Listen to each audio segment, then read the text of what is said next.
behalf of NALSA's lecture series on Constitution, I extend our sincere gratitude to Professor Nandini Sundar for gracing her with her presence today and sharing her insights on her lecture titled Small Voices of Constitution.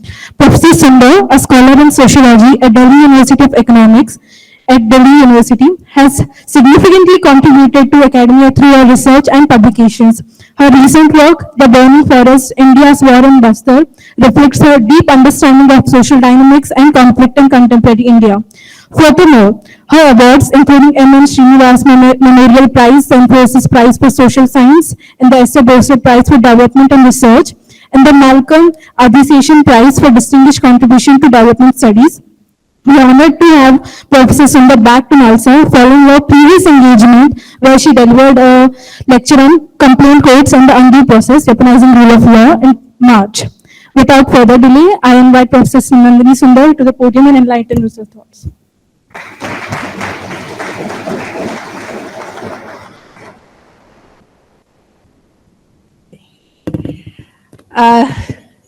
Hello everybody, Jai Bhim, Johar. Namaskar, Salam Alaikum, Salam, whatever else you want to say. But I'm very happy to be here and thank you very much for inviting me. Both the NALSA committee which organizes this lecture series, especially Ayush for organizing everything around my visit here, and faculty and all of you for attending, even if you've compulsorily come here because of attendance marks, but thank you for coming and I'm really happy to be here again. So I talked for about 40 minutes. Is that okay? Yeah. Just tell me if I'm okay.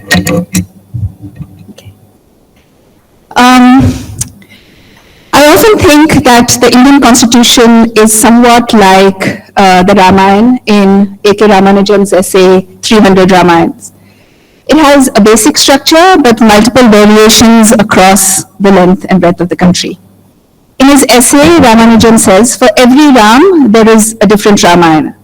For every citizen, there is a different constitution based on their own experience of it in their lives, their own freedom of expression, of movement, of faith, and of citizenship. The Bhils and Kalbelias who sing about the Constitution, Gita se न चलता है, न चलता कुरान से, चलता है देश हमारा भीम के संविधान से. For those of you who are not familiar, the Constitution does not run on the Gita or the Quran, it runs on the country runs on the Constitution. The couple in Alwar, Rajasthan, who chose to take their wedding vows on the Constitution, one Vinay Kumar in Bangalore, who distributes copies of the Constitution on street corners, one Shripati Tudu, who translated the Constitution into the Santhali script of Old Chiki, the villagers of Jharkhand who inscribed passages of the Constitution onto huge stone slabs at the entrance to their village in what is called the Pathargadi movement, the women of Shaheen Bagh who sat on dharna for days to defend the Constitution, the preamble reading assemblies all over the country, the lawyers, people like you who argue in court to defend fundamental rights, journalists who struggle for freedom of expression and some of whom are in jail for this, sanitation workers with their placard. There's been a movement for the last few years across the country with placards saying stop killing us of sanitation workers because of the large number of sewage deaths. They're struggling for their everyday right to dignity and the refusal of untouchability which the Constitution promises but the country has not delivered. The farmers on the borders of Punjab who are struggling for the freedom of assembly and dignity. For each of these, for you, for me, there is a common as well as a unique experience of the Constitution. And these histories of engagement go back to the making of the Constitution itself. One common view of the Constitution is that it was prepared by elites and was then taught to ordinary citizens who had to learn how to be democratic. In 1947, in the foreword to the Socialist Party's draft Constitution, therefore, Jayaprakash Narayan wrote that the work of the Constituent Assembly, quote unquote, has so far failed to enthuse the country or create adequate interests. Its deliberations have been dominated by cool and sedate lawyers who give no evidence that they comprehend the significance of the turmoiled birth of a nation. There have been no passionate controversies raised in the assembly, nor have we witnessed there the din and dust of any stubborn fight of interests and ideologies. Not even the flash and spark of a collision of personalities. Thus, the assembly has carried on its humdrum work for a year, inspired not by the revolutionary mood and aspirations of the people, but by the natural conservatism and timidity of worthy divans and legal luminaries, unquote. But we know now from recent research on the making of the Constitution that ordinary people, like the ones that I described earlier, were extraordinarily engaged with the making of the Constitution, writing letters, sending petitions on all kinds of topics: proportional representation, language, federalism, defending untouchability, saying the name of the country should be Aryavarta, defending Sanatan Dharma, opposing Sanatan Dharma. There were all sorts of petitions, all sorts of letters. There were letters from the Northwest Frontier Province, from the Chittagong Hill Tracts, suggesting the shape of future democratic provisions before they became separate, from Rajahmundry, from Mysore, from Jharkhand. Not only were people not indifferent, as Jayaprakash Narayan seemed to have thought, to the constitution made in their name, but many of them had ideas of democracy they wanted to impress upon the constitution makers. While the exact causal mechanisms between popular investment in constitution making and in legitimacy are not fully spelled out, there is sociological literature on this by Thornhill and others.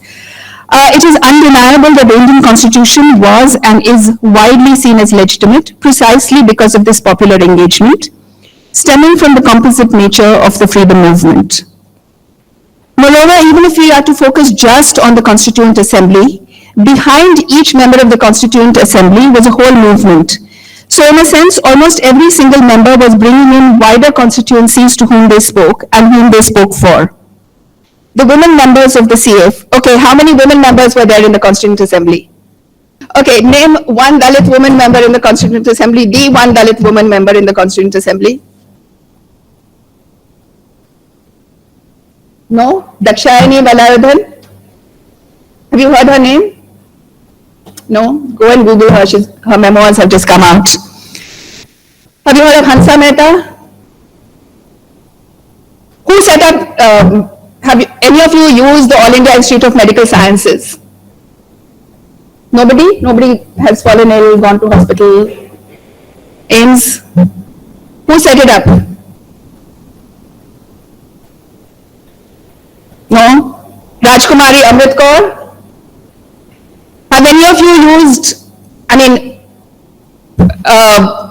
you heard of cottage industry, crafts council?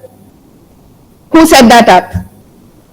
Who was responsible for the revival of ethnic, quote unquote, Fab India? Who does Fab India draw its inspiration from? Like which movement? Who was responsible for that movement? Dastakar? No? Kamla Devi Chattopadhyay? You got to know all these people because these people are around us. They're not like somewhere, like they're not some old women hanging around in the Constituent Assembly. There were people who are shaping the clothes that you wear. They're shaping the medical system that we have in the country. They're shaping our languages, our identity. So you have to learn about all of these people because they're out there around us.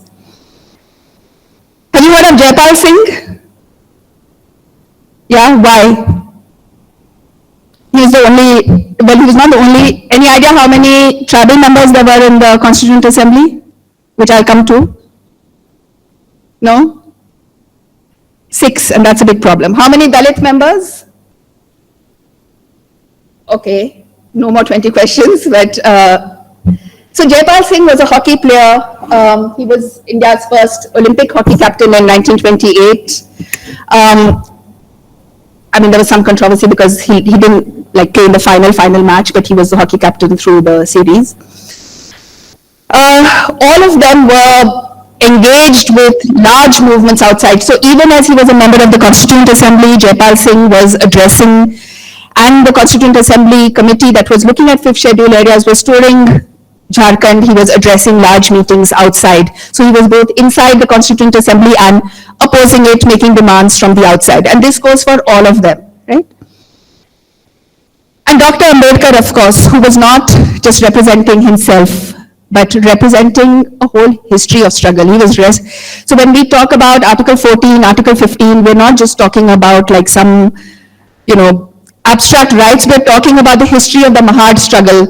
We're talking about access to tanks and wells for depressed classes. We're talking about people being forced to stand at a distance, like the whole history of unapproachability, where, it's all there in the Constitution. Those are the small voices of the Constitution. When I talk about the small voices, these are voices which are there in the Constitution, but they're not there in the formal jurisprudential text or the black letter of the law necessarily, right? But you have to hear these small voices when you read the Constitution, because otherwise it's meaningless to read it.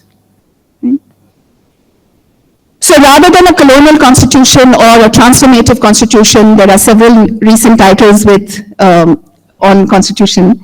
What we really have is a dialogic constitution where the small and sometimes also loud and uncivil voices shouting on the streets contend with the letter of previous legal systems and the elites who have interpreted the constitution, whether in the Constituent Assembly, the Parliament, or the judiciary.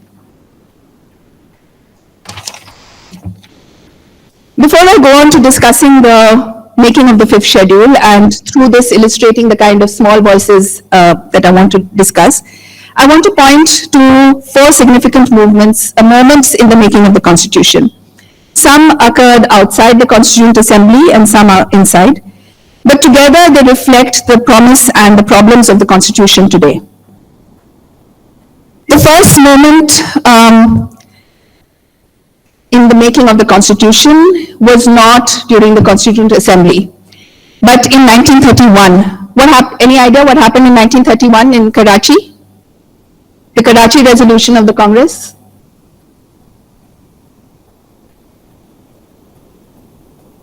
Sorry? Speed independence. Okay. And no more looking at your.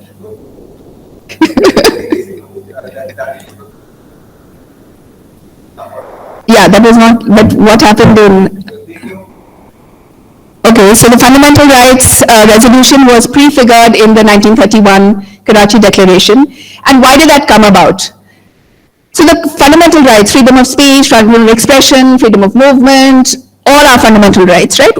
Freedom of press, freedom of conscience, free professional practice of religions, religious neutrality on the part of the state. Now, why did that come about?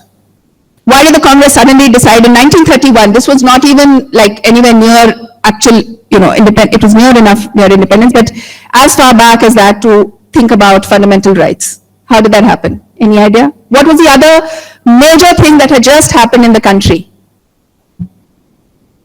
Outside, political thing which drew hundreds of youth, people were protesting all over the country. Great Depression, 1920 or 29, people were protesting all over the country, not necessarily, but that reflected a desire for fundamental rights. The hanging of Bhagat Singh, yes? So Bhagat Singh had just been executed, Bhagat Singh and the others had just been executed. Gandhi had been released from prison after the salt satyagraha, and the Gandhi-Urban Pact had just been concluded. M.N. Roy, the communist leader, gave his own list of, his meaning at the Communist Party's list of fundamental rights. Gandhi and Nehru discussed this. There was a strong socialist wing in the Congress, and finally what we have is this stirring document. Please read the Karachi resolution on 1931 resolution. Now, they promised all those things, freedom of speech, constitution, etc., association, etc. Not everything desirable from the Karachi resolution found its way into the fundamental rights, such as the right to primary education, which was dropped, and it was only resuscitated many, many years later after people struggled for it.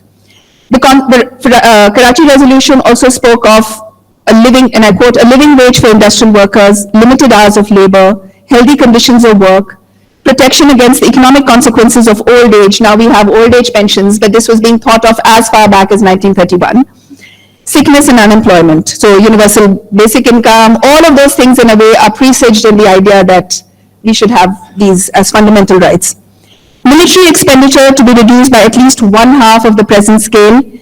control by the state on key industries and mineral resources, ceiling on salaries of government employees. So much as I like, my own 7th Pay Commission, I do support that this should have been a demand that was there. And we need to go back to such founding moments and see what our own constitutional history provides that we can build on in terms of future platforms. The paths taken and the paths not taken. The second founding moment that I want to highlight is the Objectives Resolution read out by Nehru on 13th December 1946. And this was meant to, the Objectives Resolution was meant to set the tone for the whole constitution making process, right? And he starts off by saying, wherein all power and authority of the sovereign independent India, its constituent parts and organs of government are derived from the people. And he talks about the fundamental rights. And he says, wherein adequate safeguards should be provided for minorities, backward and tribal areas, and depressed and other backward classes.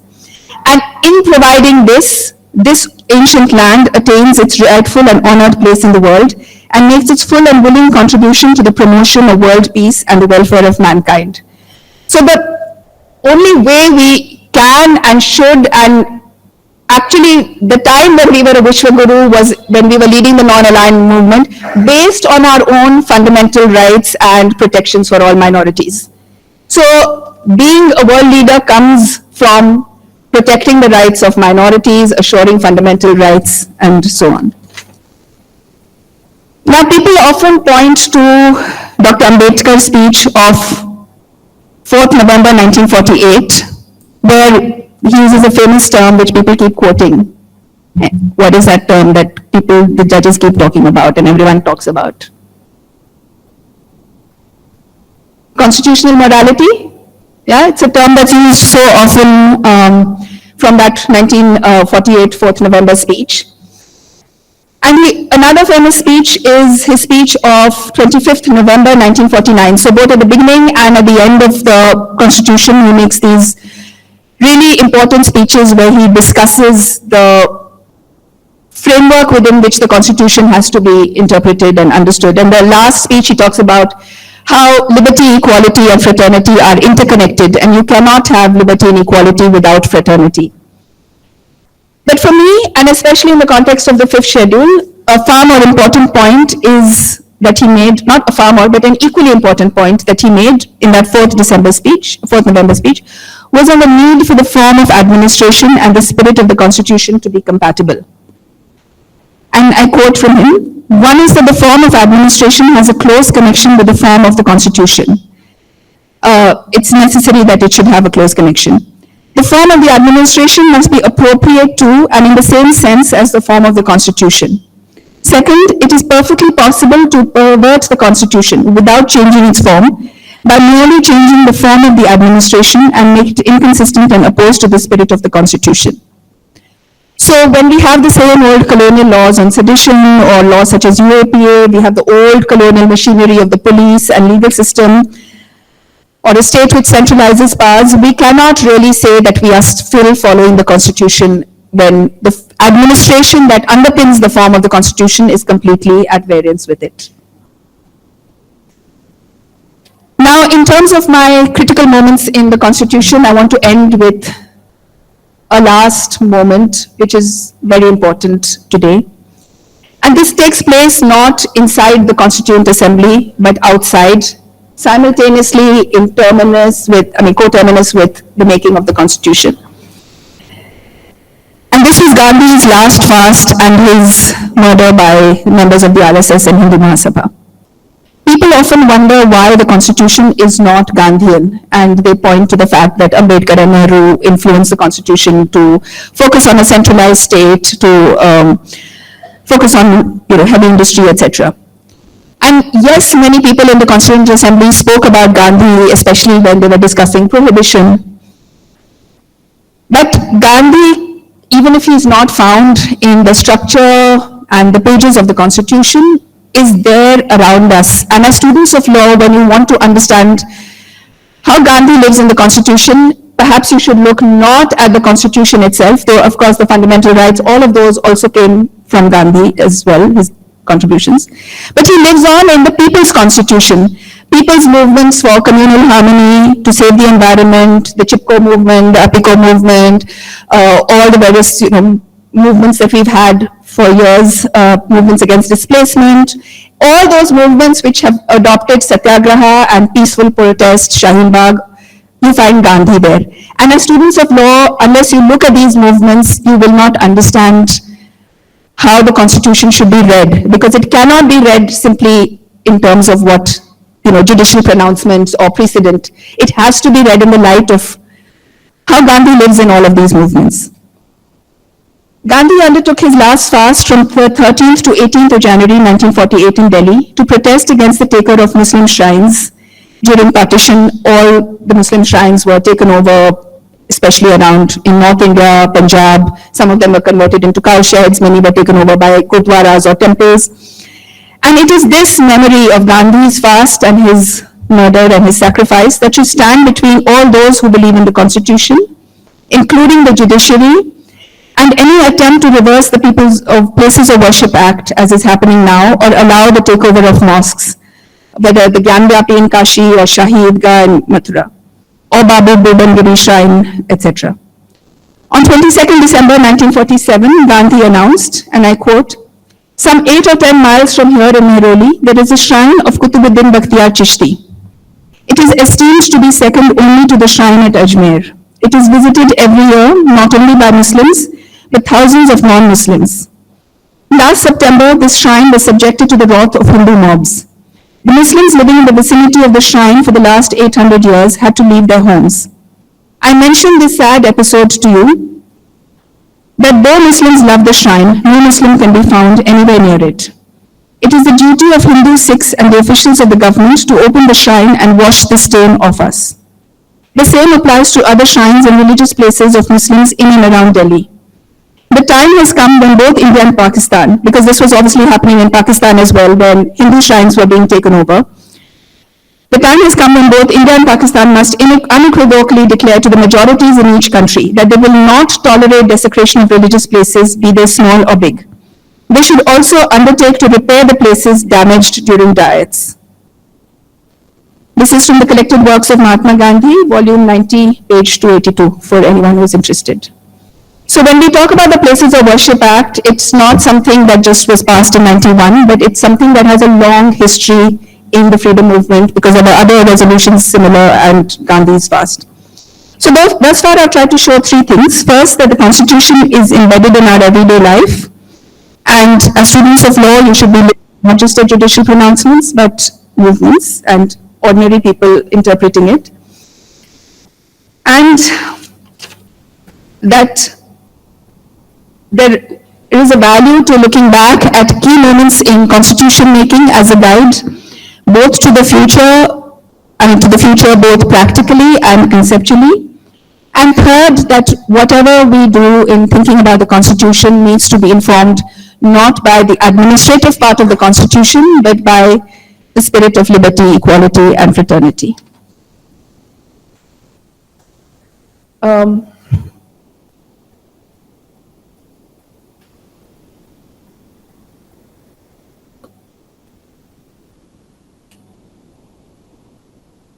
So I now come to the making of the 5th schedule, which, as you know, is, or do you know? I mean, I presume you know, right? That the 5th and 6th schedules are based on areas of Adivasi and scheduled tribe concentration in both Central India and Northeast India. And these are meant to mark out these areas as legally distinct. So when we talk of, after the abolition of Article 370 in Kashmir, there is a serious worry among Adivasi groups in the country that these laws, which are different from arrangements in other parts of the country, will be the next to go, because the idea of one nation, one law, one constitution, like one provision, etc., is something that is really problematic for these groups, because their distinct identity is tied up with these laws. So in common perception, the 5th and 6th schedules are merely replicas of the partially excluded and excluded tracts recognized by the Government of India Act of 1935. And yes, on one reading, this is true. But the similarities were not pre-decided, preordained, and the so-called straight line between the 1935 Act and the 1950 Constitution actually went through multiple bends. The story that I'm trying to narrate is how something that was meant to be different, that was meant to be informed by the aspirations of indigenous communities across the country, actually ended up looking so similar to the 1935 Act.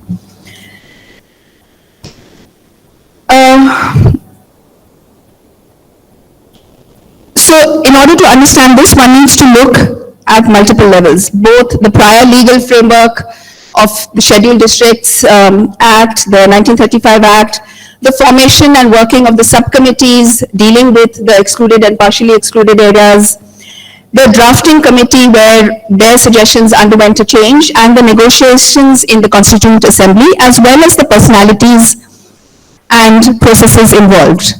So, as I've already mentioned, there are three aspects in constitution making that have been so far the kind of received wisdom. One is the claimed lack of public involvement, which I've already alluded to, that in fact that was not the case. The second is Austin's, when you read Austin's The Making of the, Cornerstone of the Constitution, whatever it's called, Cornerstone of the Constitution. The Cornerstone of the Nation, The Making of the Constitution, So when he says that it's amazing that discussion of fundamental rights was taking place against the backdrop of fundamental wrongs that were happening else, in the country. There was partition, there was famine, still, the aftermath of that. It was a time of huge turmoil, and yet the Constitution Assembly was able to adopt this cool, deliberative tone and flesh out the principles of the Constitution. Now, that's also not true, because if you actually read the Constituent Assembly debates, they are like total masala. People are heckling each other, there's, they're complaining, some people get a lot of time to speak, if you read the assembly debates, their speeches last for several pages, and some people, they say okay, time up now, sit down. And then women, when the Constituent Assembly started, Sarojini Naidu is praising Rajendra Prasad, and they're calling her the Koel of India, so it's total, when you think about parliament, women members admiring each other's saris, men chatting on the side, people sleeping, all of this was happening, right? And also nasty things to each other, this person is, not as nasty as the parliament today, but not so unnasty either, right? So, we actually need to look at, so if you just read the Constitution itself, it will reflect nothing of this clash of personalities. But actually, to understand the making of the fifth schedule, as with any other clause in the Constitution, you need to really understand some of the personalities involved. And two of the personalities who were involved in the making of the fifth schedule were Thakkar Bapa, A.V. Thakkar, and Jaipal Singh. And because Bihar was the state with the largest concentration of Adivasis in central India, the politics of Bihar were very critical to the making of the fifth schedule. Now, these two men were very different. A.V. Thakkar was an 80-year-old Gandhian, he went by third class train compartments. He was very meticulous, very cranky, there are all these exchanges there was a secretariat, which was tasked with handling all the arrangements of the Constituent Assembly. And so they were making the train arrangements, they were fixing the dates of the meetings, and Thakkar Bapa is complaining that to one of the secretary in the Constituent Assembly, that your junior did not consult me while fixing the date of the meeting. And the secretary is saying that the phones were not working, sir, so that's why. So he's saying, no, I don't care, he could have come and seen me in person. So the Constitution almost, the fifth schedule could have collapsed because the phones were not working and he was not sufficiently respectful. So he was a serious old Gandhian who really cared about Adivasis, he cared about Harijans, and he'd spent his whole life dedicated to this cause. On the other hand, you have Jaipal Singh, who was as I said, a Olympic hockey captain. He was half the age of Thakkar Bapa. He refused to be downtrodden. So everybody expected Adivasis to act like, we are really backward and exploited. And Jaipal Singh was living in Imperial Hotel and flying around and, drinking. Like he was one voice constantly in support of or against prohibition in the assembly both and in parliament afterwards. One tried to save the people through temperance, the other loved his whiskey and gladly stood people drinks. One wanted administrative solutions for the problems of the aboriginals, the other wanted political self-determination. But at the same time, it's not just like a black and white picture of these two old men, because Thakkar Bapa was also battling with Ambedkar, saying that you only care about Dalits, you don't care about Adivasis. And Ambedkar also allying with K.M. Munshi of the Hindu Mahasabha to actually whittle down the rights of the Tribes Advisory Council. On the other hand, Dr. Ambedkar was committed to adult suffrage and believed that the depressed classes, as Dalits were called, and Aboriginals, as Adivasis were called, could make common cause, especially over land issues. So there were clashes, there were alliances, and we need to actually, I don't know if you've seen that series by Shyam Benegal on Samvidhan, but actually it could be like each clause in the constitution could be a total masala film, because it was quite exciting, right? Like how they actually got to do what they did. Now, a third view of the constitution was that expressed by Ambedkar, where he famously claimed that the people had yet to learn constitutional morality. And there's been recent work by Madhav Khosla and others talking about the pedagogic, framework of the constitution. But in fact, people were not, especially Adivasi communities, were not waiting to be taught democracy. They were constantly insisting through their letters, through their speech, through Jaipal's speeches, Singh's speeches in the assembly, that it was Adivasis who were teaching the rest of India how to be democratic. And just to read one letter from the Adivasi Student Fellowship, quote unquote, India is marching towards democracy. We will be the future free citizens of India. India will be teaching democracy to her children. We are the most democratic people on earth. We have maintained the principles and ideals of democracy from the very beginning. What we require at present is protection from disrupting us into tribes and sub-tribes by the present government. The tendency is solely meant to disrupt the democratic Adivasis. In order to keep our identity, our self-entity, and for self-determination, we demand a separate province, constituting Chota Nagpur Plateau and Santhal Parganas, etc. for Jharkhand. Right? And many Adivasi organizations made proposals for all sorts of things, for proportional representation, for greater autonomy, both in Northeast India and Central India. And the common thread linking all of these was collective political rights as a means to ensure rights to land and indigenous culture.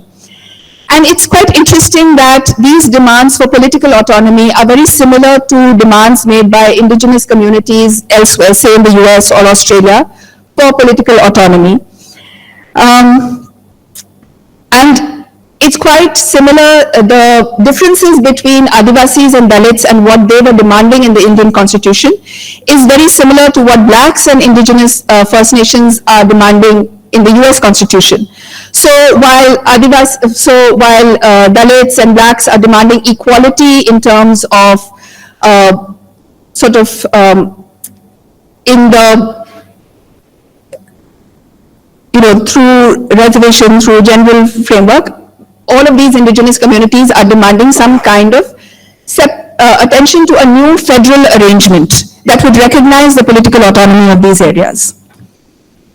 Now, it's important to remember, as I was saying, the backstory of Bihar is really important to understand both Thakkar and Jaipal Singh and the making of the fifth schedule, because this was a time of intense rivalry across the country of different communities. So we know about Dr. Ambedkar and his struggle for recognition of the scheduled castes. We know about Muslims demanding representation. We know about women demanding representation. But there were also Adivasis, so we have to stop thinking of them in terms of being just backward classes, but think of them as a community which was also demanding equal representation in this mosaic that was being built in the Indian Constitution. So at Jharkhand at that time in the 1930s and 1940s was a site of intense, Jharkhand and also across the central provinces, but more Jharkhand than anywhere else, was a site of intense competition between the Congress, the Jharkhand party led by Jaipal Singh, the Hindu Mahasabha, the Christians, the Muslim League, and the communists were not present in Jharkhand so much, though they were present in other parts of the country, except later in the Jamshedpur Tata steel mills. And we see constantly that all of them were competing for influence among Adivasis. There was intense competition over the census because both the Hindus and, the Hindus were trying to get everybody registered as Hindus. Muslims and Christians were also saying that their community should be registered. Adivasis were saying that we should be registered separately. So again, numbers and percentages were very important in the constitution making because the seats depended on how many percentages there were of different populations in the country, right?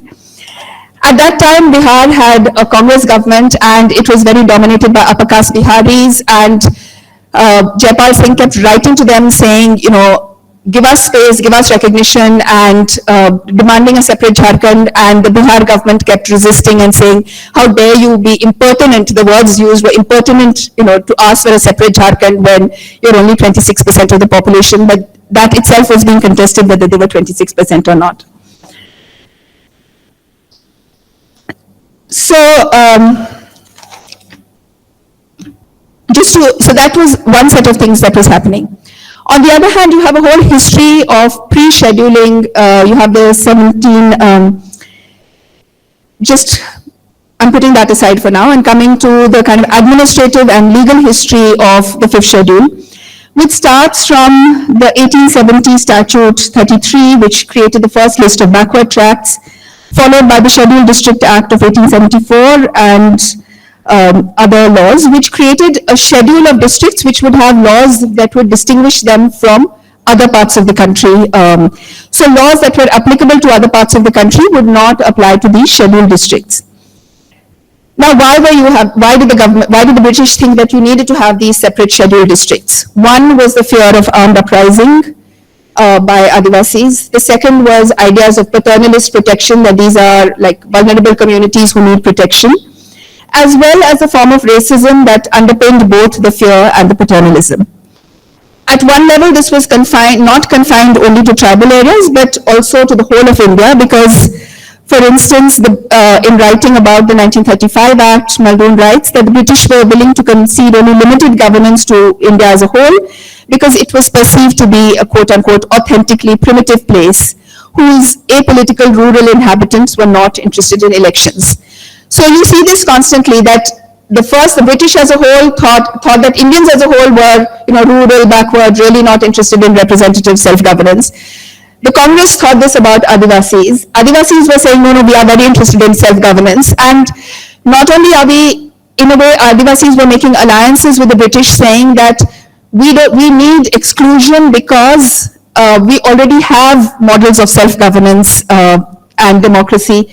So when you look at the kind of legal and administrative history of the Act also, there's no one black and white line that you can say these people wanted scheduling, these people did not want scheduling, because everybody came to it from a slightly different angle. Even within the British, when marking off areas that were partially excluded, there was a difference between the members of parliament who thought that tribes needed protection and the administrators in the different provinces who said, no, Adivasis are actually quite advanced and we need to actually limit the areas which are partially excluded. So being partially excluded meant that the governor, who was appointed by the British, could determine the resources for the budget and the funds for these areas, and the local government, which was mostly run by the Congress, could make laws, but the governor could decide whether or not to apply those laws. So, which is, in Northeast India, on the other hand, you still had continuing pacification, quote unquote, where there were, armed expeditions to subdue indigenous communities, which is why the Northeast was marked by the 6th schedule, and the 5th schedule was applied to Central India. Now, how much more time do I have? 10 minutes? 15 minutes? Okay. So, earlier, for a long time, the Congress thought that the Constituent Assembly would be based on adult franchise, like we had in the first elections. But because of the way the British kind of speeded it up and expediency, it in the end was an assembly that was directed by indirect elections. And the elections to the Constituent Assembly depended on property tax and educational requirements. Austin estimated that only 28.5% of the adult population was able to vote in the 1946 elections. And although Austin says that, because people came from different political persuasions, everybody was represented, actually this was really not the case, and people recognized this. So Godavari Parulekar, the communist leader, writes, and I quote, "At the time of the Bombay Legislative Assembly elections in 1946, hundreds of the Warlis, the Warli Adivasi community, marched to the polling booths. In those days, there was no adult franchise, and the Warlis were indignant to see that while all their exploiters were voters, the Warlis were not."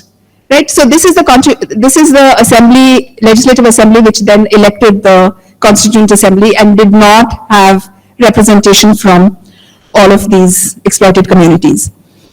Under the 1935 Act, while seats had been reserved for tribes in the provincial legislatures, these were much below their proportion of the population. So for instance, in Bombay Presidency, tribes were 7.74% of the population, but only had 0.57% of the total seats. In Bihar, there were 13.9% of the population, but had only 4.6% of the seats. And even if you look at the unfairness in representation from these existing census figures, Adivasi groups were arguing that the census itself was biased because it had not enumerated tribes fairly. So, for instance, they pointed to the injustice of Muslims with 47 lakhs in Bihar getting 5 seats in the Constituent Assembly, while Adivasis at 50 lakhs were included in the 31 general seats. Now, to offset this low representation of minorities, the Cabinet Mission Plan of 1946 included provisions for the protection of tribes. And I'm quoting from that plan because this is, please just listen to this para carefully because it's really important. The Advisory Committee on the Rights of Citizens, Minorities, and Tribal and Excluded Areas should contain full representation of the interests affected and their function, full representation, right, of the interests affected.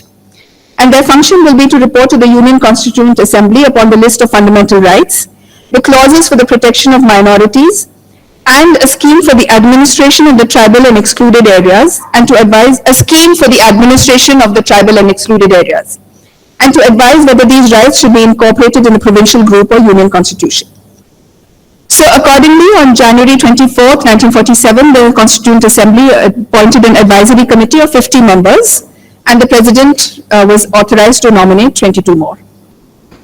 So going by the assembly resolution, there should have been a minimum of 18 tribal representatives in addition to those co-opted from specific areas visited. But at the first meeting of the advisory committee on 27th February 1947, when the members of the committees were named, there were only 6 representatives of the tribes themselves.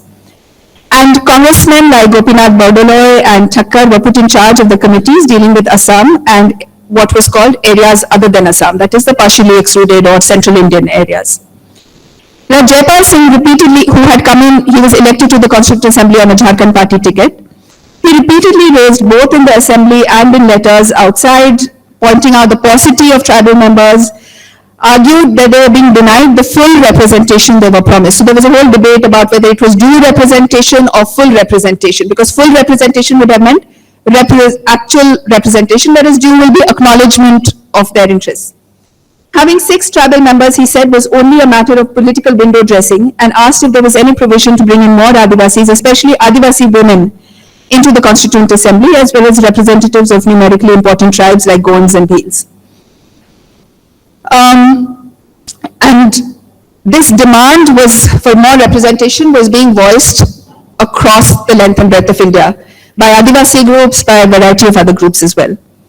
Representation was key to the politics of the time, with the Congress claiming that it provided what Hannah Pitkin calls substantive representation, while other parties, such as Muslims, depressed Adivasis, were only providing descriptive representation. Where the people to be represented were thought to need uplift, quote unquote, like the Adivasis, the Congress, as well as the Hindu Mahasabha. The Hindu Mahasabha was also represented in the Constituent Assembly by several people, in fact, K. M. Munshi being one of the most, although he then later came back to the Constitution. So the Congress claimed the universalist high ground of national unity and self-citizenship and claimed that it was representing everybody, including Muslims, Adivasis, Dalits, whereas everybody else is a sectional interest. However, Adivasi communities were not just demanding representation for themselves as a community, and so were all these others, Dalits, etc., but saying that we need substantive representation of, even if you put in an Adivasi, it has to be an Adivasi who represents our ambitions and our aspirations. So we have, for instance, a letter about one of the members who was elected from the central provinces, Phul Bhansha, who was a gold landlord and who actually did nothing at all. He was a member of the 5th Schedule Committee, but he really did nothing. He just like went around and was silent all through. There is not a single thing he has ever said in the Constituent Assembly. And so there's this letter about him saying that he is accused of buying his seat in the Constituent Assembly. So if you feel despondent about people buying their seat today, it did happen earlier as well. Not like it's happening now, but it was not unknown totally. And Fulbhan, they say, had little education and no experience, could barely write, had done nothing for the tribes. His only qualification, and I'm quoting, is that he can hold up his hand well while voting. The petitioner said that meetings of Aboriginals were being held all over CP to protest since his selection is waste of national money and dark future for Aboriginals. Unquote. Many associations and communities expressed the feeling that the making of the Constitution was a pivotal point for them, a matter of life and death, and I'm quoting this, a matter of life and death, for which having the right representative was of extreme importance. The Mizo Union argued that exclusion from, I quote, exclusion from representation in framing the Constitution of India means exclusion from the general life of India. It is therefore decided that if they are excluded from the duties of framing the Constitution of India, they will make their own constitution according to their own model. They want to inform the Assembly that it would be a waste of time to frame the Constitution for Lushai people other than their own nominee. In fact, the Mizos did frame their own constitution, as did many other people. So Kashmir was not the only state to have its own constitution. Manipur also had its own constitution. There are many examples of this. In fact, there was a Gandhian constitution framed by the princely state of Aundh, which is the only example that we have of what a Gandhian constitution might have looked like. So you also have, so one was this demand for representation, not just descriptive representation, but actual substantive representation of their aspirations. The other was the communists were also on the same page, demanding that the Assembly speak not of backwardness, but of exploitation, and they also supported scheduling as the right of tribals and similar backward people living in compact areas to be given the right to form autonomous regions inside the provinces concerned. They also stood for some amount of self-determination in the Northeast through hill councils and representative people's unions.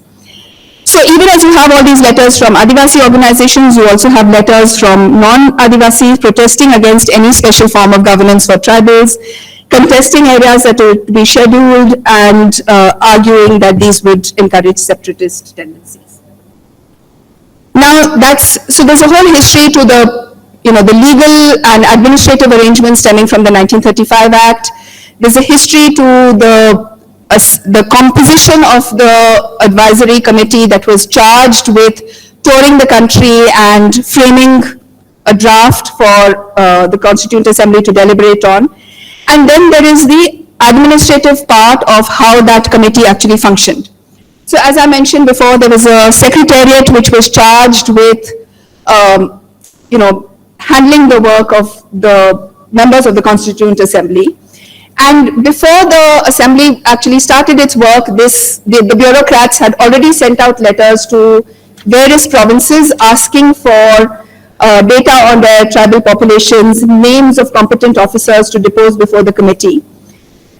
And what we see is that because of the contacts of the bureaucrats, mostly they wrote to other bureaucrats, they were getting the kinds of responses that we get is a very kind of bureaucratic response. And they talk about how a question, for instance, a questionnaire sent to the provinces asked about tribal experience with elections, political parties, administrative arrangements, and the people who could speak for the tribes. In fact, because of the property qualifications, across India, not just tribes, but very few people in general, even the general category people, didn't have experience with elections. So it was not just as if tribals were not politically competent, but nobody was politically competent at that level, right? So this subcommittee that was charged with the 5th schedule toured Madras, Bengal, Bihar, Bombay, Central Provinces and Odisha without much conflict between 14th March and 8th April 1947. But its trip to Bihar was postponed several times and was severely curtailed. Yeah, okay. And if you look at the kind, the letters, the back and forth between Jaipal Singh again and Thakkar about who the committee should meet when in Bihar. Because Jaipal Singh, as part of the Jharkhand party, was fighting for self-determination for the province of Jharkhand, he was thinking about it as an inclusive space with non-Adivasis, people, the Muslim League, Hindu Mahasabha, Separation League, landholders, church representatives, lawyers, teachers, etc. Whereas Thakkar Bapa was saying that none of these have anything to do with tribes, we should only meet like representatives of tribal organizations. So you can't actually think of the welfare of tribes without thinking of the regional composition and determination of how that region should be run. And Thakkar was very insistent that the task of the committee was concerned only with drawing up a scheme for the administration of the scheduled areas, and demands for a separate province could not be counted as having anything to do with administration. He therefore enlisted B.N. Rao, who was constitutional advisor, who dutifully provided legal advice that in the current scheme, the integrity of existing provinces was to be maintained, and excluded and partially excluded areas could not be separated out from existing provinces, and said the subcommittee is bound by this plan. Now, if the Northwest Frontier provinces had not been removed from, so earlier the Northwest Frontier provinces were also to be considered by a third committee. So there was a committee for Assam, committee for Central India, and a committee for the Northwest Frontier provinces. And that committee would have then insisted that it was not just about a scheme for administration, but about self-determination. And that you could not make any scheme for the tribes without consulting them. And that there was a common Afridi saying that they were not willing to be married in Delhi without their consent. So if you look at the final report of the subcommittee for the excluded and partially excluded areas, it has a stamp of a one-man show by Thakkar. And both Jaipal Singh and D.N. Samanta, who was a Congress nominee, entered dissent notes. Now, even this report was then whittled down by the drafting committee, which actually took away significant powers suggested by the Thakkar Bapa committee. And I'll just list a few of these.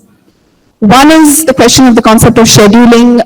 Dr. Ambedkar insisted that you needed a schedule because otherwise the term would be too vague. And Dr. Ambedkar said that this would be the same as the 1935 Act. But the most important change that the drafting committee introduced was to whittle down the powers of the Tribes Advisory Council.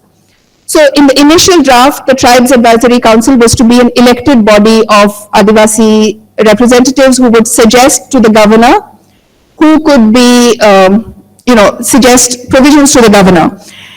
And ultimately this was changed to being, they were only required to advise the governor on matters that were referred to them.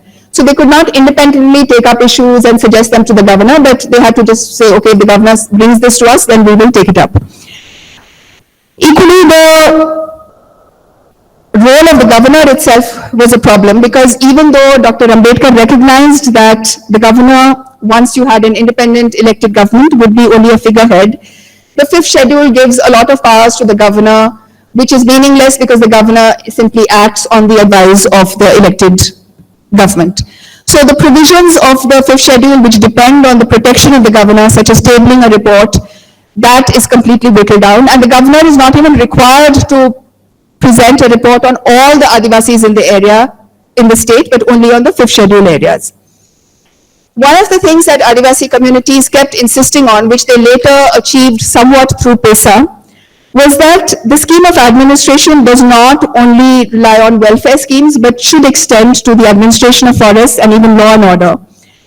Whereas K.M. Munshi of the Hindu Mahasabha said that if this happens, then the tribes advisory councils will become miniature senates, and nothing will be done in a small scheduled area in a district without consulting them. But this is precisely what the tribes wanted.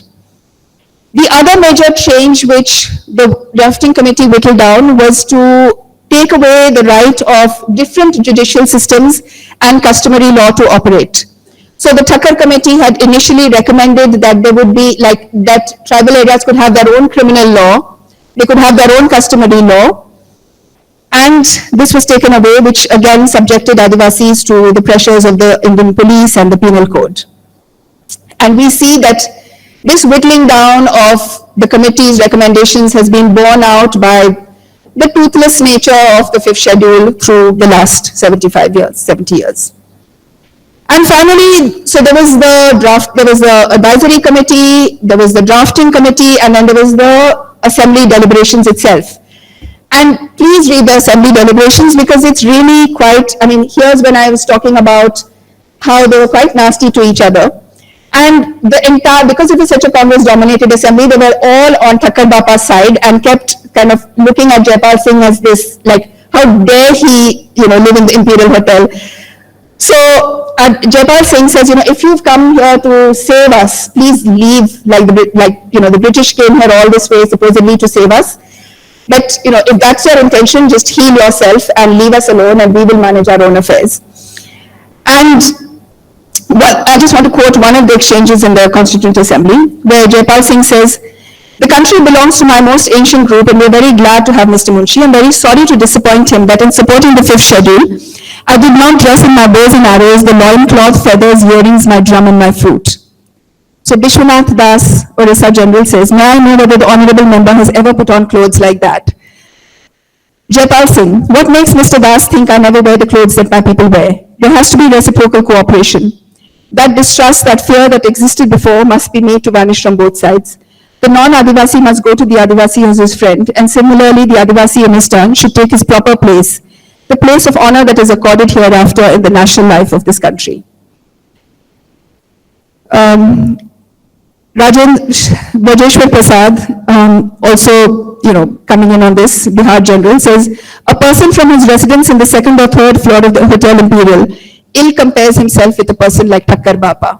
So in the end, the deliberations in the Constituent Assembly were really about morality, who could live more simply, and the rights of the Adivasis were discussed, but it was also all of this. Even as the Constitution was being drawn up, the Adivasis of India experienced their first firing in independent India.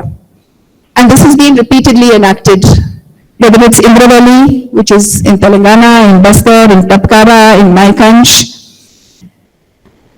On 1st January 1948, even as the Constituent Assembly was deliberating, a peaceful meeting of Adivasis in Kharsavan was fired upon on Market Day. The Adivasi Mahasabha estimate was that 1,000 people had been killed and the same number wounded, and this established a pattern for future impunity. So as Jaipal Singh put it, it has fallen to the lot of Jharkhandis to be martyrs of the first Jallianwala Bagh of free India. So just to conclude, the framing of the Constitution was a significant moment for all communities, including indigenous communities, who saw it as a potentially transformative opportunity in their relations with the state. They indicated alternative sources of democratic decision-making. They put forth a number of demands.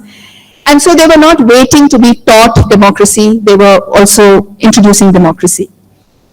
When you think of the history of Adivasi India, people often emphasize the armed struggles or reservation, but they don't really talk about Adivasis' engagement with lawmaking. So we don't realize how much of the Constitution, whether it's the fundamental rights, whether it's the reservation provisions or the fifth schedule, also had to do with Adivasi movements across the country, and not just movements outside, but actual movements engaging with the law. But that has continued in the form of engagements with drafting PESA, with drafting the Forest Rights Act.